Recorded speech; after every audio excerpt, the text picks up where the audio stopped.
Good evening, graduates. Before I begin, I would like to acknowledge a couple of my heroes I'd like to thank for me standing here today.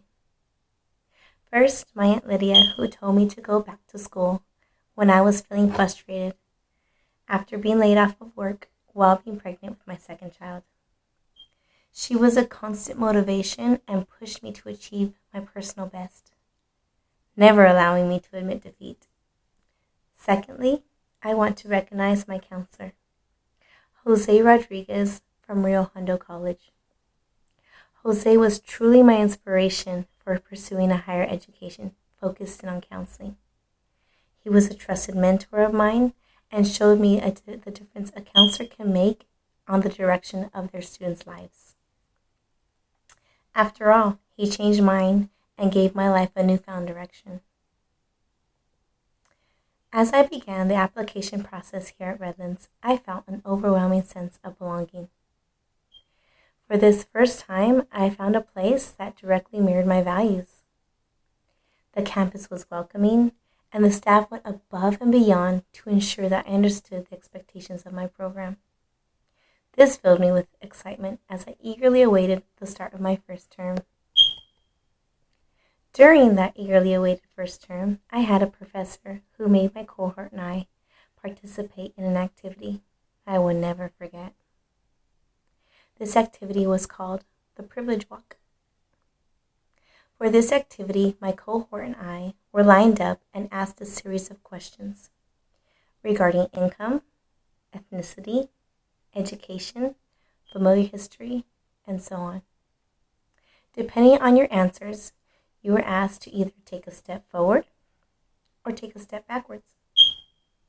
At the culmination of the exercise, my cohort was asked to observe the position of their peers. Those who stood in the front were considered to have lived a privileged life. Those who stood in the back were considered to have lived a very unprivileged life.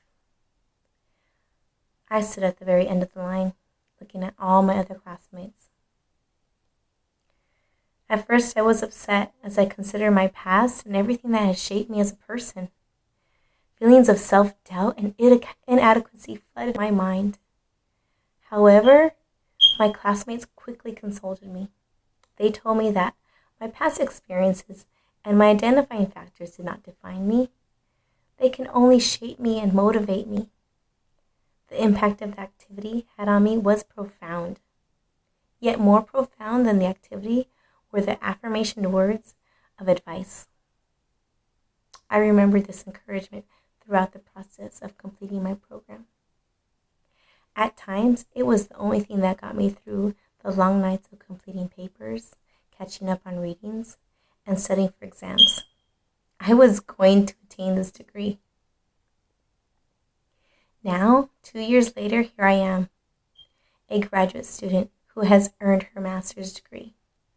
But not only have I attained this prestigious achievement, we have all put aside personal, family, career, and even vacation time for late night paper writings, practice tests, note cards, practicum hours. You have all earned this degree just as much as I have, and it is my honor to stand here to celebrate this achievement with you.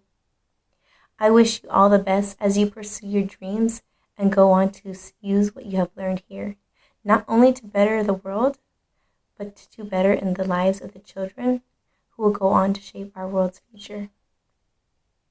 We have been waiting on this moment. Congratulations, class of 2015.